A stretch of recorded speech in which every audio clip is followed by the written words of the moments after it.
Bueno, todavía, no, ya son tardes. Muy buenas tardes, les agradecemos su presencia en esta actividad que organiza la editorial de la Universidad Veracruzana. Y estamos muy agradecidos con ustedes porque es domingo, hay muchas otras cosas que hacer en estos días. Digo, para empezar, recorrer la feria, hay muchísima oferta ahí de todo tipo para el público lector. Pero qué bien que puedan estar aquí, abrirse un espacio para acompañarnos en esta tarde, ya, porque estamos emocionados de poder lanzar aquí en el marco de la Feria Internacional del Libro Universitario, de la Feria Internacional del Libro de Guadalajara, esta nueva colección que es producto de una serie de inquietudes que tenemos en la Universidad Veracruzana, y nos da mucho gusto que Mariana haya aceptado estar con nosotros en esta actividad, y muy pronto esperemos que se pueda sumar Susana de la Rosa. Tiene ahí un pequeño problema con el tráfico de la ciudad y en unos minutos más confiamos en que se pueda incorporar al acto. Pero bueno, para hacer una pequeña introducción, nos gustaría contarles que la editorial de la Universidad Veracruzana tiene una, para aquellos que no conocen nuestro sello editorial, tiene una amplia participación en el mercado universitario. Se caracteriza por la publicación no solo de libros académicos, sino también de otro tipo de obras literarias, de obras de creación, de ensayos, y quizás desde mi punto de vista, porque una de mis tareas en la universidad es el manejo de los derechos, tenemos lo que consideramos un catálogo muy sólido en las cuestiones de traducciones. Y no solo tenemos traducciones literarias, que puede ser lo que llame más la atención para un público amplio, sino que también tenemos traducciones en cuestiones académicas, en disciplinas como la filosofía, la sociología, la historia, los estudios literarios. Y justamente en los últimos años, con la nueva o la actual administración de nuestra universidad, hemos decidido innovar en temas, en áreas en las que la editorial no contaba, digamos, con un catálogo sólido, con títulos que representaran esas áreas, particularmente en temas o preocupaciones que están en boga actualmente. Y justamente uno de estos temas son los feminismos. Ha sido, digo, yo qué puedo decir, pero hemos atestiguado en los últimos años una gran inquietud, no solo de las mujeres, sino de nuestra sociedad en general, por este tipo de preocupaciones. Ha habido un gran activismo social, desde la academia se han hecho muchos trabajos, se han retomado temas o posturas o inquietudes originarias en otros países, en otras lenguas, pero incluso, ¿no?, aquí en México ya se ha escrito bastante, no solo por académicas, por especialistas, sino incluso desde el punto de vista de lo testimonial, ¿no?, desde las experiencias de las mujeres, desde distintas perspectivas. Y como pues sabíamos que estaban todas estas posibilidades en nuestro ambiente editorial, en el ambiente cultural y académico del país, pues se tomó en esta actual administración el proyecto de empezar una colección sobre feminismos. Entonces, esta tarde estamos presentando el primer volumen de esta colección, que pues nos da bastante, o nos resulta muy interesante que haya sido un libro de una académica de origen italiano, formada en Francia y actualmente radicada y desempeñando sus actividades académicas principalmente en Estados Unidos, Giulia Sisa, que, digamos, para buena fortuna del proyecto, pudo venir a México recientemente, pero lamentablemente su agenda no nos permitió poderla traer a la Feria del Libro de Guadalajara. Nos hubiera dado mucho gusto que con Mariana y con Susana, Giulia Sisa hubiera podido estar aquí, porque realmente es una académica muy sólida, el trabajo que ella ha desarrollado, y que bueno, este libro o este ensayo es solo un ejemplo, pues ha aportado una serie de ideas, de interpretaciones, de inquietudes que vienen a enriquecer, digamos, todo esto que les estoy platicando, ¿no? Entonces creemos que es un muy buen título, nos da mucho gusto que sea una traducción, nos da mucho gusto hacer el lanzamiento aquí en la Feria del Libro de Guadalajara, y bueno, como les digo, es el primer título de una serie de otros títulos que ya estamos trabajando. De hecho, aquí mismo en la Feria de Guadalajara ya tenemos el segundo título de la colección. Lo podrán encontrar en nuestro stand, que es el K7. Está ahí este libro, si no se lo pueden llevar esta tarde, y si quieren regresar después, está ahí en el stand. Está el segundo título de la colección. Tenemos un tercero que lanzaremos en los primeros meses del año, y ya tenemos otros tantos que están en proceso. Entonces será una colección que muy pronto se enriquecerá, se ampliará, y con puntos de vista, les reitero, inquietudes y preocupaciones desde distintas áreas, desde distintos géneros, pero sobre todo escritos o trabajados por mujeres. De hecho, yo me siento un poco extraño en la mesa, porque nuestra intención era que fueran solo mujeres, pero bueno, al ser un poco el editor, el haber estado detrás de la contratación de algunos de estos títulos, pues estoy un poco coordinando el acto, pero para ya no extenderme más, me gustaría cederle la palabra a Mariana Rivas, a quien nuevamente le reitero que nos haya aceptado la invitación de acompañarnos en esta actividad, y leer una breve semblanza de ella. Ella es médico cirujano, partera de la universidad, formada en la Universidad de Guadalajara, tiene una especialidad en ginecología y obstetricia y una subespecialidad en urología ginecológica. Es sexóloga, educadora sexual en el Colegio Mexicano de Sexología y Educación Sexual, es activista feminista y defensora de los derechos de la diversidad de las mujeres lesbianas y personas trans. Tiene una certificación en farmacología en terapia hormonal de la afirmación de género para personas trans, y es profesora y investigadora de la Universidad de Guadalajara, con diversas publicaciones en las áreas de ginecología y sexología. Entonces, bueno, Mariana, te cedemos la palabra. Y mira, bueno, ya se está integrando Susana. Gracias, Susana. Estamos apenas empezando esta actividad. Bienvenida. Puedes tomar un poquito de aire, porque ahorita va a hablar primero Mariana. Y bueno, pues ya he hecho una pequeña semblanza de la trayectoria de Mariana, y pues tienes la palabra, Mariana. Muchas gracias. ¿Se escucha? Bueno, sí, muchas gracias. Antes que nada, quiero agradecer a la editorial de la Universidad Veracruzana, así como a Jesús Guerrer por esta invitación.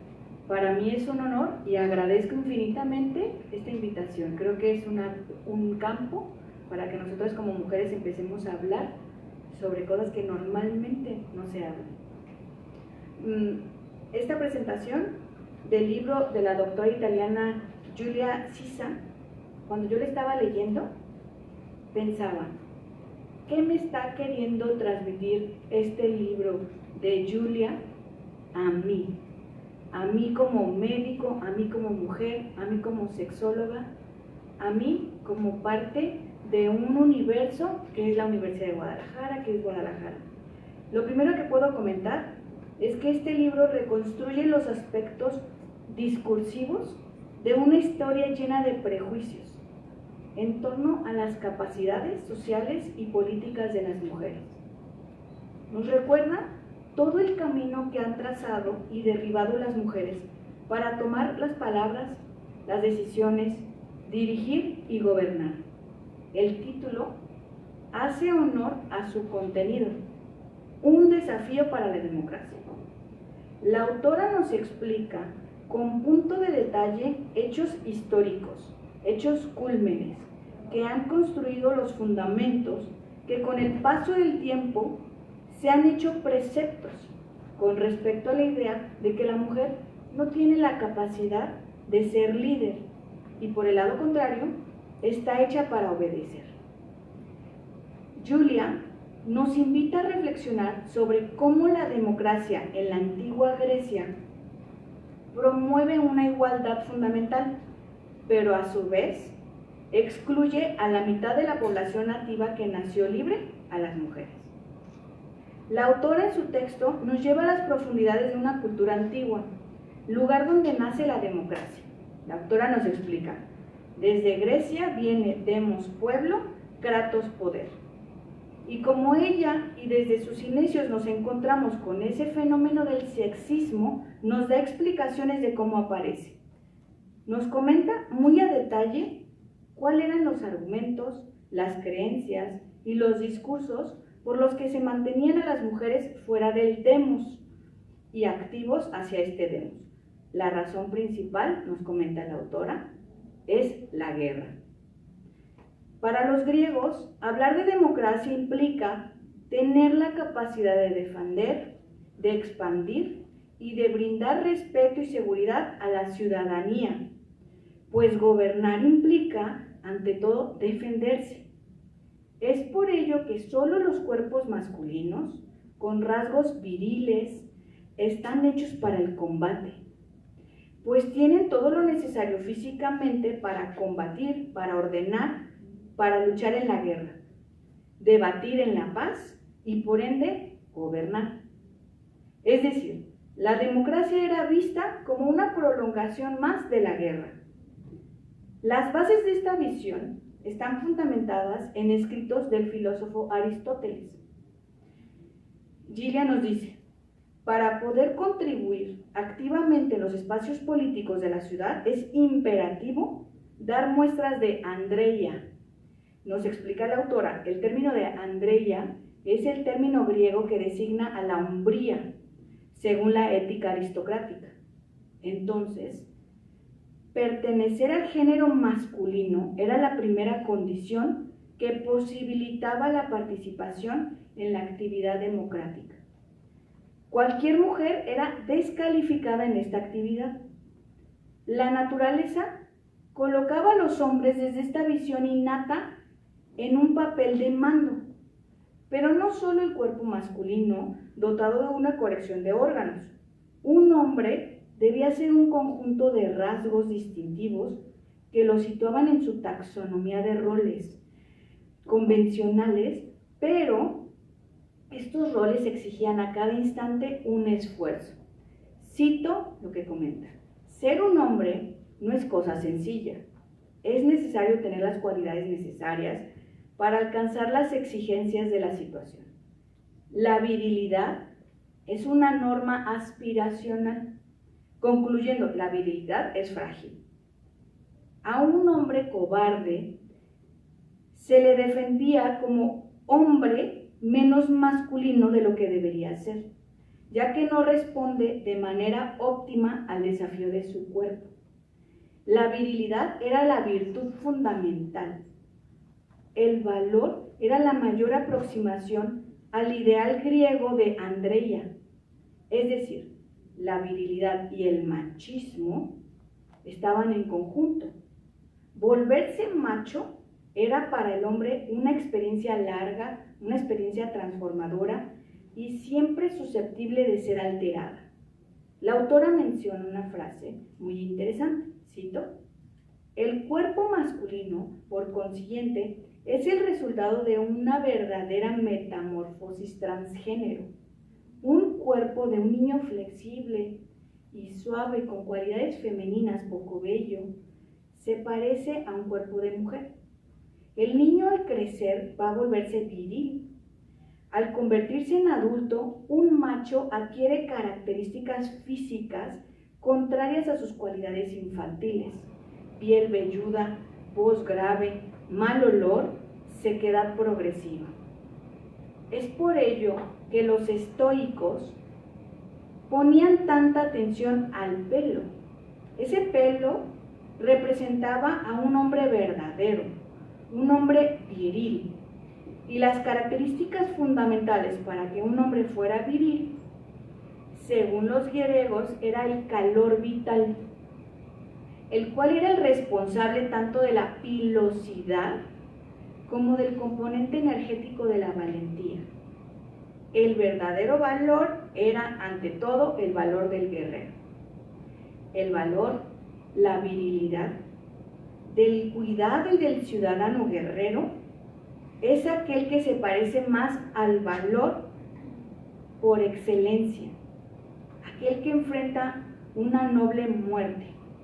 Aristóteles entonces mencionaba que los guerreros, dotados de esa excelencia, cualidades guerreras, no son únicamente objeto de elogios, sino también están admitidos para gobernar. Esta virtud se traslada del campo de batalla hacia los espacios políticos, combatir y gobernar. Ambas funciones deben de atribuirse a lo mismo, atributos para los hombres. Julia identifica 3 aspectos de la paradoja de la masculinidad. Comenta: la fragilidad de los signos, la insaciabilidad de esta metamorfosis y el esfuerzo existencial. Y a este punto me sorprendí que aún con el texto, el libro El poder de las mujeres, se hablaba tanto del hombre, de sus características, de su anatomía, de estas capacidades que lo hacían ser un hombre con aptitudes para gobernar y para dirigir. Pero conforme avanza la lectura, la autora nos va llevando de la mano en el pensamiento interno a estas diferencias de sexo. Y me preguntaba, y entonces Julia me dice algo, cita: la mujer, según Platón en el Timeo, nació de la metamorfosis de una primera generación de hombres, cuando unos machos originales, a causa de su cobardía, nacieron como mujeres. Aristóteles sostiene que el cuerpo femenino es más blando y es débil a causa de su frialdad congénita. Un punto de partida natural del pensamiento de género de los griegos era considerar que los machos eran más calientes que las hembras, ya que los machos tenían calor vital y eran capaces de transformar la sangre en esperma. Las hembras son más húmedas, por lo tanto son cobardes y son menos fogosas. Para los griegos, los estados térmicos del cuerpo establecen diferentes disposiciones a actuar políticamente. Cito: los hombres en masculino son más calientes que las mujeres, al punto que el valor de una mujer equivaldría a la cobardía de un hombre. Las mujeres tienen una deficiencia incurable debido a su dotación térmica. Así como también creía que los seres de sangre fría, estas mujeres, eran más perceptivas y más inteligentes que aquellos cuya sangre era caliente. En este sentido, me sorprende este cuestionamiento. ¿No es esencial saber reflexionar para ejercer una actividad política y de manera específica para saber dirigir? Y para responderla, los griegos consideraban que fogosidad e inteligencia podían conciliarse en función a la edad, por lo que seguía siendo un ejercicio exclusivo para los hombres, pero de mayor edad. En cuanto a las mujeres, se permanecía el margen del poder, porque aun cuando eran consideradas más inteligentes, no son fogosas. Por lo tanto, eran incapaces de hacer la guerra y la política. Son animales domésticos. Cito: las mujeres están entonces fuera del juego. Les hace falta al mismo tiempo seguridad y fortaleza. Durante un proceso de decisión no tienen confianza en sí mismas, no logran decidirse. No es su culpa, es su naturaleza. Fue en este momento que comprendí lo que Julia me quería transmitir a mí con este libro, a mi mujer Mariana. Si desde la visión del origen de la democracia, personajes cúlmenes como Aristóteles promulgan que la mujer es incapaz de decidir y gobernar por su labilidad, Según Aristóteles, las mujeres no llevamos dentro este instinto bélico. Tenemos por el lado contrario características que nos hacen ser lábiles, somos hormonales, somos fluctuantes y somos blandas, somos inestables. La lucha feminista entonces ha sido todo un esfuerzo interno y externo para demostrar y quitar esta carga que la historia le ha etiquetado a la mujer con respecto a su incapacidad. A diferencia del hombre, el hombre no lleva una carga, el hombre no lleva esa carga de no ser capaz. Por el lado contrario, el hombre tiene esa capacidad de ser capaz por el simple hecho de nacer. Ese hombre entonces es capaz. Y en palabras de Julia, el valor de una mujer valiente, incluso la más valiente, queda corta y se vuelve cobarde al lado de un hombre. Ejemplo, están hechas para hacer multitasks y su capacidad de concentrarse en todo no les permite concentrarse en nada. Incapaces de dar órdenes, pues su esencia fluctuante las hace incapaces de decidir. Solo tienen el valor necesario para servir al prójimo. Gilia nos comenta, ideas reforzadas por el pensamiento cristiano como Santo Tomás de Aquino, que es el teólogo del siglo XIII, nos comenta, la mujer, como es libre, tiene el poder de deliberarse.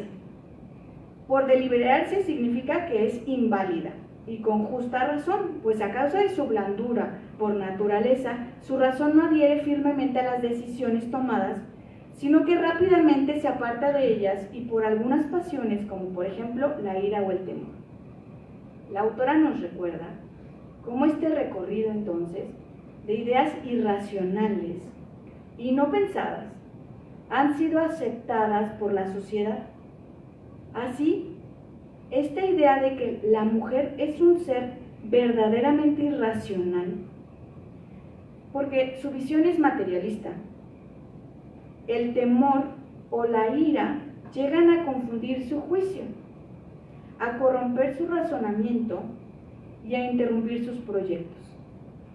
Por eso, como comenta en su libro la autora, Alberto Magno, en su escrito de política del siglo XIX, describe las características de las mujeres. Y cito, una mujer fluctúa a merced de sus pasiones. No cabe duda de que debe someterse a un macho que, como lo sabemos, es un ser estable, es un ser confiable, es un ser fiel y es un ser constante.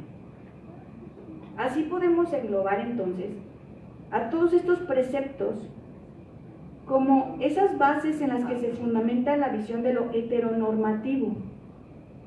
En palabras de Jean-Jacques Rousseau, en términos generales, es preciso que las mujeres renuncien a reclamar los mismos derechos que los hombres. Ellas tienen los suyos. Se trata sin duda del derecho a ser respetadas como hijas, esposas y madres. Y entonces, ¿y la lucha feminista? Bueno, la lucha feminista ha abierto caminos y nos ha mostrado cómo las mujeres somos mujeres poderosas, somos mujeres posibles. No somos mujeres blandas, como dice Aristóteles. Tampoco somos incapaces de tomar decisiones. Somos capaces y somos capaces de estas decisiones ser firmes a ellas. Que la historia y que ciertos personajes nos hayan querido encasillar en estereotipos que han ido cambiando poco a poco, hay mucho camino por seguir. Julia nos da las claves para continuar esta lucha. Cito, por un lado, al privar a las mujeres de educación, la sociedad del antiguo régimen se esforzó deliberadamente en asumirlas en la ignorancia, lo que las hizo objetivamente incompetentes. Recordando las palabras de la activista pakistaní Malala Yousafzai, existen pocas armas que son tan poderosas como una niña con un libro en la mano.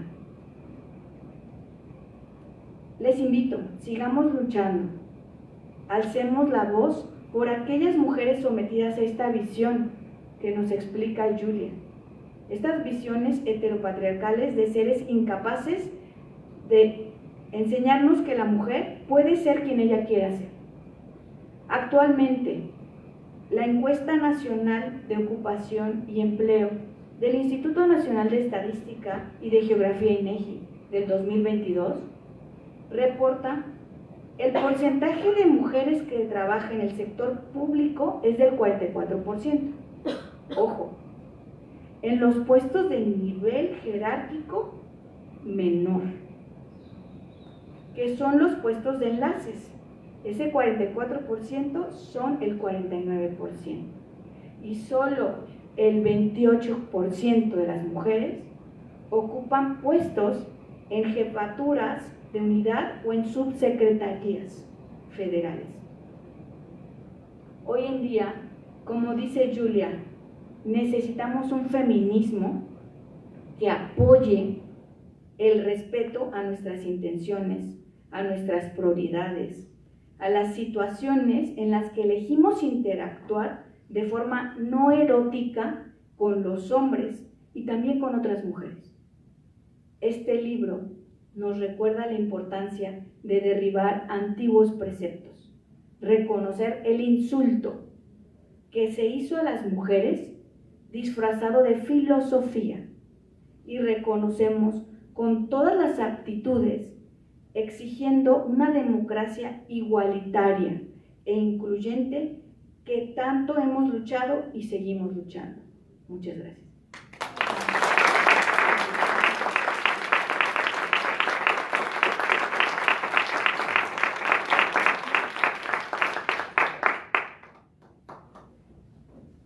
Gracias, Mariana.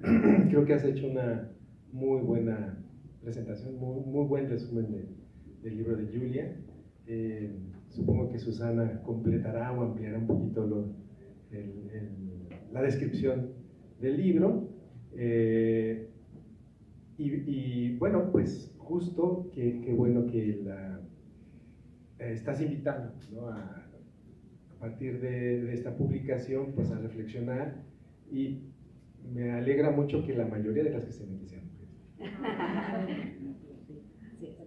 mujeres. Bueno, ahora le vamos a ceder la palabra a Susana de la Rosa. Muchísimas gracias, Susana. Me imagino que tienes una agenda muy ocupada. Estamos muy contentos de que hayas aceptado la invitación de la universidad para estar con nosotros. Y bueno, quizás el público te ubique muy bien, porque supongo que la mayoría son de aquí de Guadalajara. Pero para aquellos que no la ubican, me gustaría simplemente decir que Susana es diputada local en el Congreso de Jalisco, es presidenta de Futuro, una organización política del estado de Jalisco, ¿verdad? Y bueno, y de formación es psicóloga, pedagoga, maestra en ciencias sociomédicas por la Universidad de Guadalajara, y pues también es activista y es luchadora por los derechos y las condiciones de las mujeres. Pues tienes la palabra, Susana. Bueno, hola, muy buenas tardes. Hay que prender. Ahí está. De todos modos tengo una bolsota, creo. Usa el mío. Ya. Hola, hola. Ya. No me piqué bien, ahí está. No soy capaz, como dicen Aristóteles. No es broma. Bueno, muy buenas tardes. Una disculpa porque no llegué exactamente a la 1, andaba en Sayula. Lo bueno es que sí logré llegar.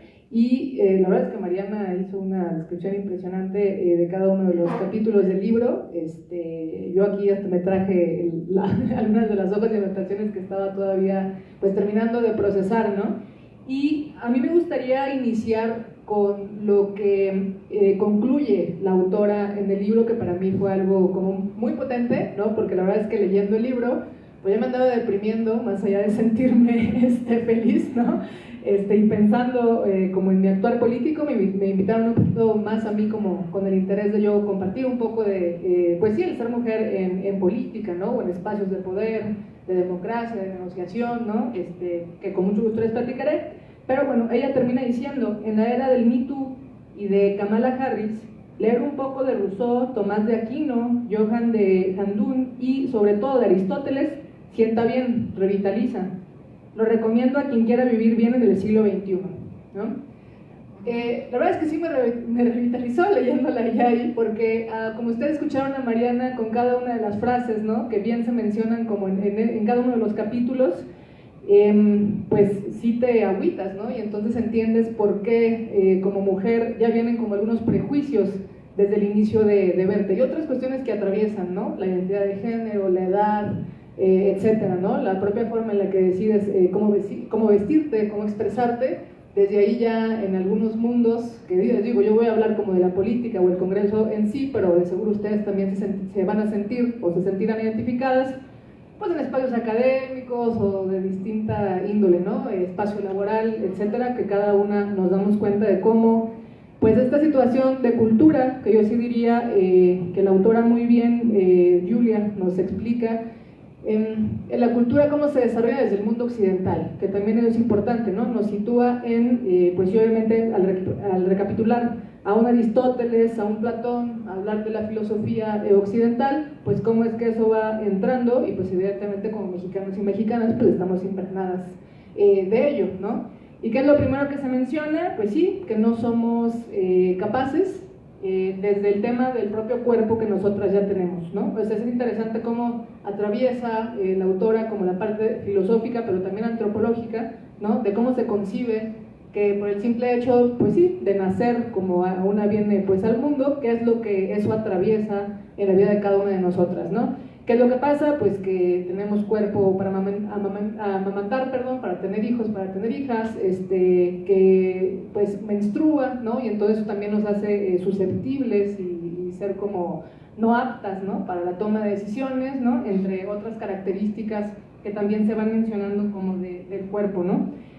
Es interesante porque así como se va narrando ya con esta historia de filósofos que ella muy bien menciona, pues desde siempre también hay algunas excepciones, ¿no?, de mujeres. Habla de una en particular, ¿no?, habla de Artemisia, una mujer muy cercana al espacio pues de poder, ¿no?, una mujer con habilidades de estrategia, con habilidades de meter como cuestiones tácticas, ¿no?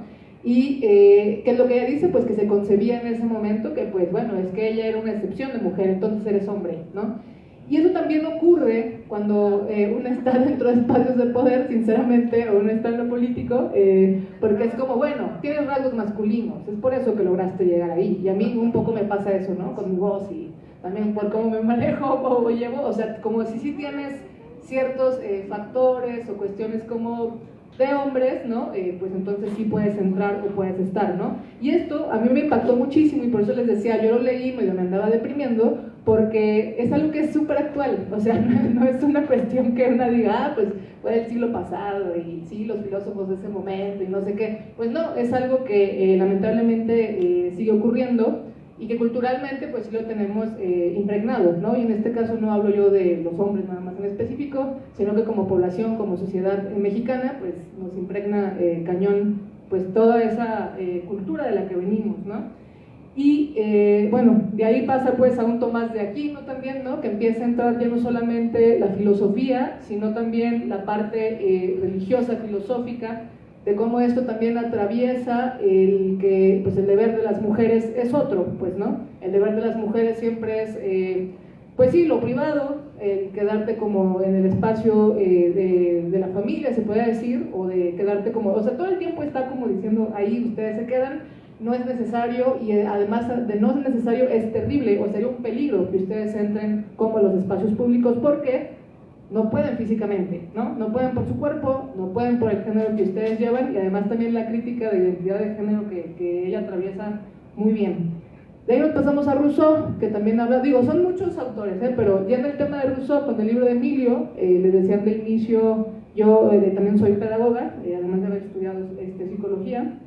Ahí incluso la historia crítica de la psicología también te la enseñan con estos mismos filósofos, ¿no?, de cómo hay que concebir el alma y qué es lo que ocurre. Pero bueno, con Rousseau, con el libro de Emilio, ¿no?, que ahí bien menciona también, o sea, se agarra de todos estos filósofos, Aristóteles, Platón, la concepción de tener las leyes naturales, ¿no?, la corporalidad, cómo es que debe de tomarse. Entonces, en un libro ya en la parte de educación, de pedagogía, pues ahí tras nos pega todavía más fuerte, ¿no?, en decir, bueno, como está toda esta concepción del cuerpo, de quiénes son las mujeres y qué es lo que conciben, y que ya bien lo mencionaban, sonaba muy loco, pero nosotras somos frías, somos inteligentes, pero también por ser frías, entonces no pensamos bien, entonces no vamos a tomar buenas decisiones, y entonces ya no entran a los espacios públicos de negociación, y por lo tanto tampoco de educación, ¿sí? En el caso de Rousseau con Emilio, o sea, pues para qué se les educa si en realidad tienen que estar en tales espacios con ciertos cargos, más bien estaremos educando a los hombres, ¿no? Y que eso se concibe y es un hilo delgado desde el inicio, desde el de Aristóteles, Platón, hasta con Rousseau, ¿no? Cómo se da esta línea de quiénes sí deben de tener educación. Y se me hizo interesante porque la autora lo que menciona es, o lo que va concluyendo es, pues bueno, seas hombre, mujer, como nazcas, la identidad de género que tú decidas, si estás educada, si estás entrenado o entrenada, si estás en un contexto pues, social que te da las herramientas y la habilidad para salir adelante, pues evidentemente vas a poder ser política, maestra, directora, ejecutiva, lo que quieras, pues, ¿no? Vas a poder lograrlo mientras estés en los espacios.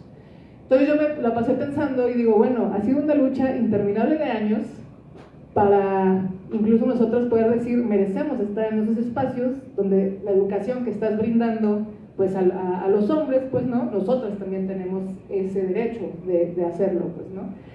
Y me ponía a pensar un poco en cómo dicen, es que ya tienen todo otorgado, ya cálmense, ¿por qué siguen? O sea, basta, ya tienen todo, ya está.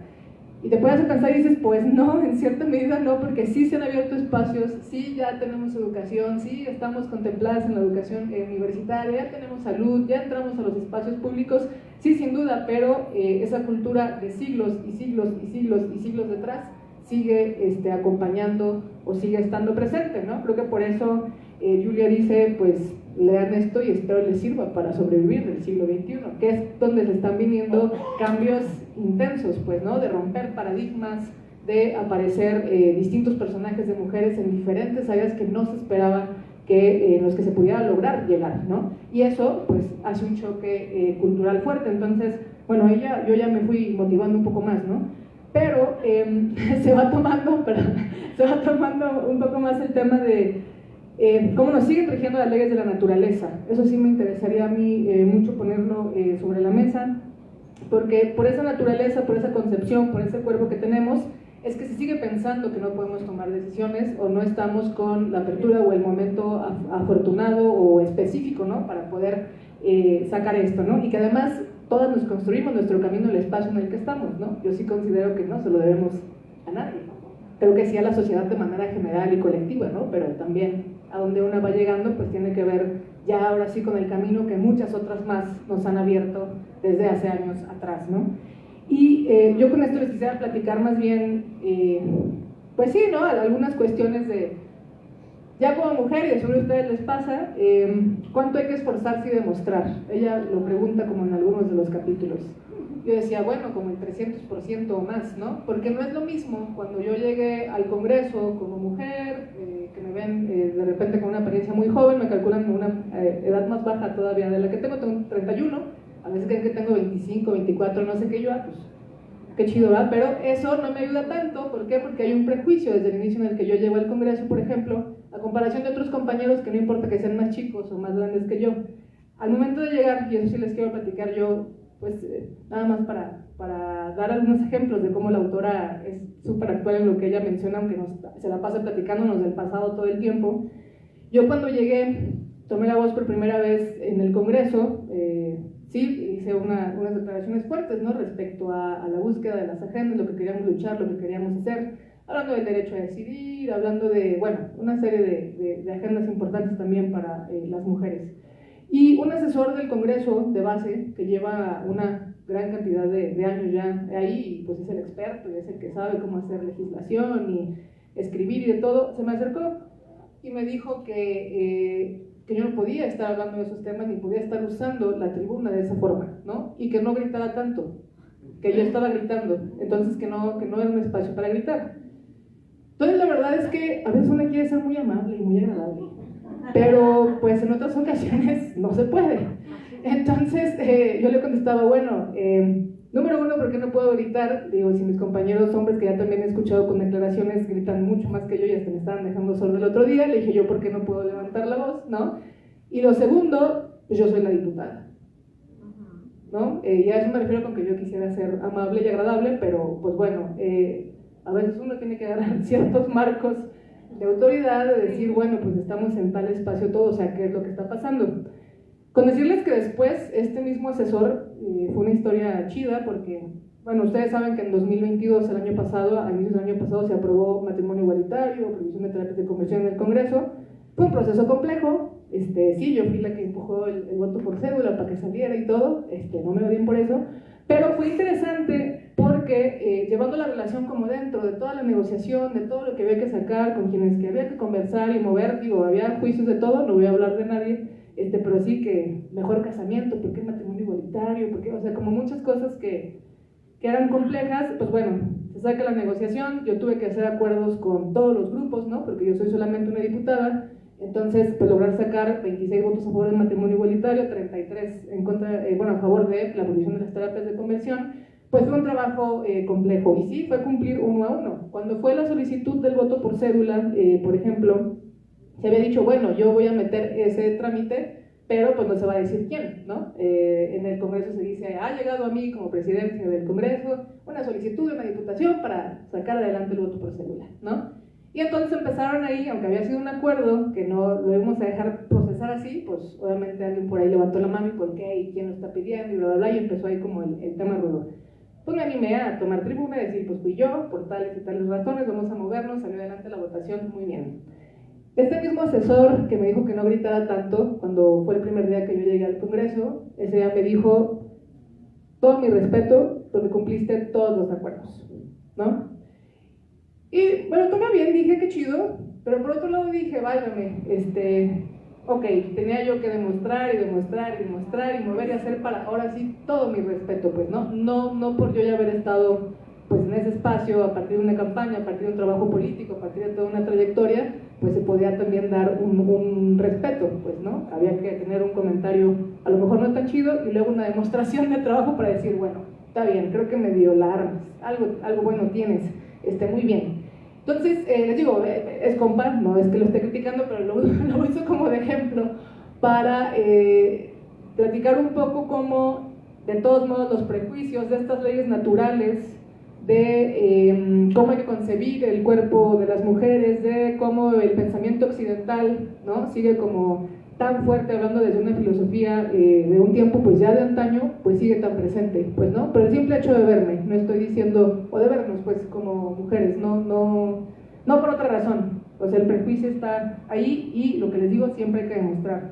Tener la potencia para negociar, ¿no?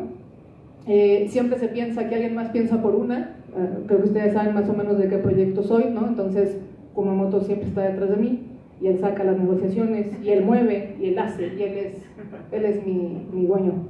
Entonces, eso ocurre, digo, ya soy algo bromista, pues, pero de verdad, pues eso ocurre, ¿no? Y así es como se me concibe a mí dentro de la política y eso hay que ir como paso a paso, ir viendo y qué hacer y etcétera, pero pues sabiendo que eso existe, eso no detiene mi actuar, ni mi poder de negociación, ni mis causas, ni mis luchas, ni mis agendas y lo que yo puedo trabajar por y para la ciudadanía, evidentemente, pues, ¿no? O sea que para eso es, para lo que se está. Y yo por eso, ya nada más para cerrar y dar algunas conclusiones, les digo, sí, anímense a leerlo, podrá parecer que es aburrida como la temática de filosofía o el pasar de todos estos tiempos, pero de verdad que sí es recomendable, ¿no? Te da a entender muchas cuestiones, ya al momento de que ella concluye, dices, pues claro, ¿no? A uno le cae el 20, tiene todo el sentido del mensaje, bueno, el mensaje que yo sentí como Susana, así como muy bien lo decía Mariana, o sea, yo como Susana lo que me quedó. Lo primero es que pues sigue habiendo muchas contradicciones, ¿no? Estamos en una cultura que sigue y sigue, porque los propios autores, como ya ella bien lo decía, Julia, como aquí se contradicen en tal, aquí se mueve tal, aquí tal cosa, entonces como tratando de ver ahí más o menos como unir el hilo. Ella habla también del tema de los derechos, empieza en los últimos capítulos a centrar un poco ahí los derechos y digo, no lo dice así textual, pero es como había hombres muy listos e intelectualoides que llegaban a poder gobernar, pero también había unos muy tontos, pero pues esos pueden tener sus derechos, todos tienen los mismos derechos, ¿no? Ya hablando de un momento ya más sin esclavitud y bueno, en otro momento, en otra faceta más de la ilustración, ¿no? Pero en el caso de las mujeres, que también se podía hablar de mujeres sabias, ¿no? De mujeres estrategas, de mujeres de excepciones, ¿no? Pues tampoco podían llegar a esos derechos. No importaba que estuvieran tontas o algo así, pues, ¿no? Entonces, yo a lo que me quedo esa ha sido la lucha interminable de las mujeres hasta la fecha. Poder tener los mismos derechos que cualquier ciudadano, hombre en este caso, pues tiene, ¿no? Entonces, en ese sentido, se me hizo muy, muy interesante. Sí creo que faltan muchas luchas, una que es la cultural de las principales, y por eso nosotros vamos a seguir, y por supuesto que vamos a seguir moviendo las agendas o el buen trabajo que hacen mujeres en diferentes partes, que bueno, admiro a muchas, a un montón. Y pues bueno, desde la política también, esa sería como la conclusión que yo podría dar, y creo que hay un toque importante que hay que poner ahí. No por el hecho de ser mujeres, quiere decir que somos ángeles puros y hermosos. Creo que este libro es importantísimo en el tema de, así como se habla de hombres que a lo largo de la historia han tenido ambiciones, han tenido poder, han buscado negociaciones, pues eso mismo con las mujeres, y por eso vamos a estar como en esos avances, pues, ¿no? Así que pues somos seres humanos y estamos entrándole a todos los espacios de poder, y espero que así sigamos. Eso sería. Gracias.